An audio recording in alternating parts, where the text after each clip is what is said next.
Gandang umaga po, mahal kong mga kaibigan. Panoorin po ninyo ang mga pusang ito. Very close to each other.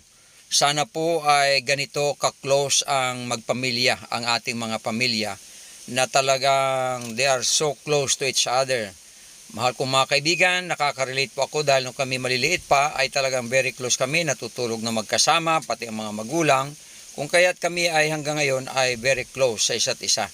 Ay kung maaari po ay mayroong maliksyon tayo makuha dito mga kaibigan at patuloy po tayong maging very close sa isa't isa bilang isang pamilya.